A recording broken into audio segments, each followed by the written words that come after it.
भैया हम सबके लाल जी पूरे दिन खड़े रहे और कोई के लड्डू गोपाल हैं तो पूरे दिन बैठे रहे, उनके पामन में दर्द ना हो तो ऐसी भावना हमारे चित्त में नहीं आती कभी।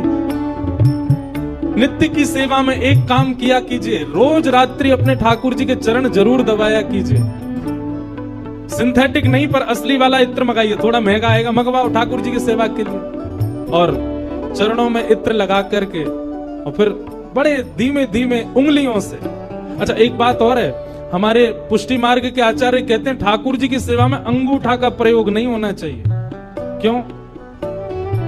कहीं भी जोर लगाना होता है हम अंगूठा का ही प्रयोग करते हैं। ठाकुर जी की सेवा में अगर आप अंगूठा लगाते हो ठाकुर जी को पीड़ा होती होगी, लग जाती होगी, इसलिए उंगलियों से सेवा का ही निधान होना चाहिए।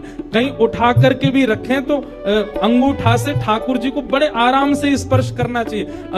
शास्त्र हमारे आचार्य तो ऐसा कहते हैं कि अगर आपने अंगूठा का प्रयोग किया भी है तो श्रृंगार के बाद ठाकुर जी का एक अलग से भोग लगाओ। किस बात का? श्रम भोग। ठाकुर जी आपको दर्द हो गया होगा, हमने अंगूठा से दबाया आपको, इसलिए मंदिरों में श्रम भोग आता है। बेचारो बहुत हमारो ठाकुर वृंदावन को बड़ो हल्को सा, नेक में ही हार जाए, नेक जोर से सर दबाए दो, हाथ दबाए दो, पांव दबाए, थक जाए इतने में तो श्रम भोग लाओ। नित्य रात्रि में ठाकुर जी को शयन से पहले चरणों में इत्र जरूर सेवा किया करो। श्रृंगार कोई कर जाए, भोग कोई बनावे, पर रात्रि शयन तो सेवक को स्वयं कराने चाहिए। दाबु तुमरे चरण करो जब तुम शयन, दाबु तुमरे चरण करो जब तुम शयन, ओ दाबु तुमरे चरण करो जब तुम शयन, दाबु तुमरे चरण करो जब तुम शयन। रटू में तेरा नाम यूं आठों यार, रटू में तेरा नाम,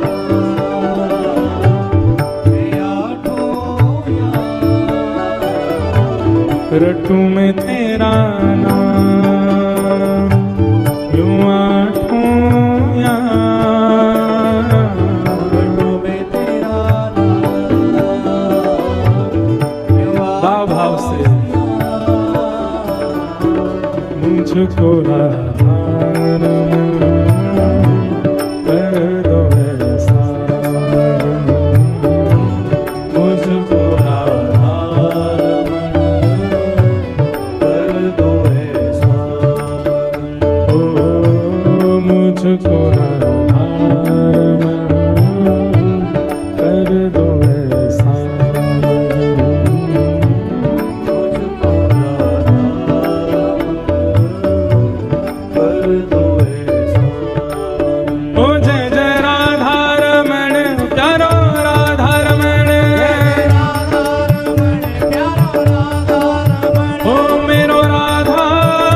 मानो, ठाकुर जी के प्रति चैतन्य भाव रखो।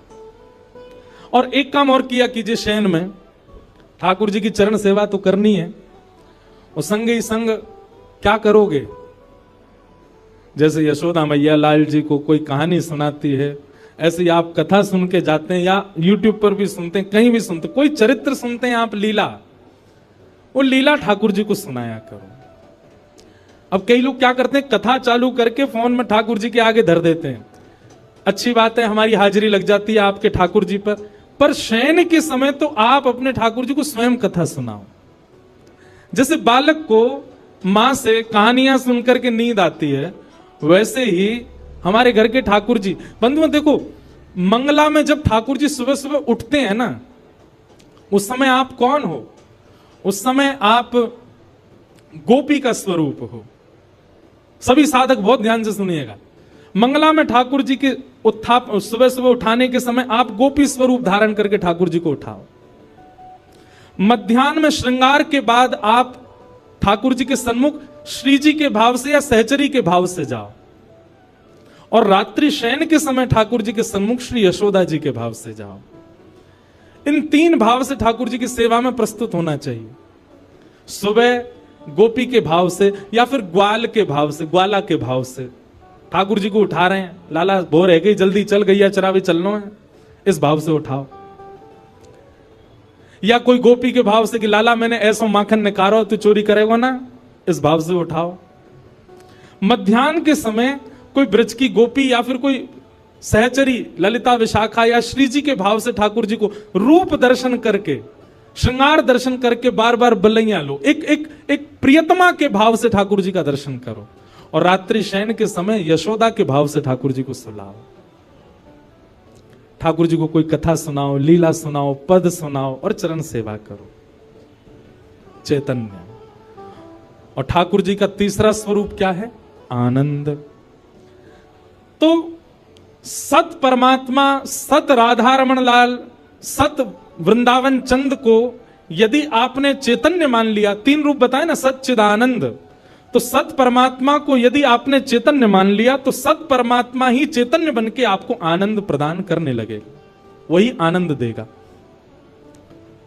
अभी हमारी सेवा में हमको सुख मिलता है, अभी हमारी सेवा में हमको संतुष्टि होती है, पर जिस दिन आनंद आने लगेगा संतुष्टि नहीं मिलेगी, आपको लगेगा कोई कमी रह गई, अभी और कुछ करना है ठाकुर जी की सेवा में, और ये भाव प्रस्तुत करने। तो सच्चिदानंद रूपाय, भगवान के 3 रूप हैं। सच्चिदानंद, विश्वोत्पत्त्यादि हेतवे, भगवान के काम क्या है? रूप 3, कर्म भी 3, विश्व को बनाना, पालन करना और संहार करना। तापत्रय विनाशाय, 3 प्रकार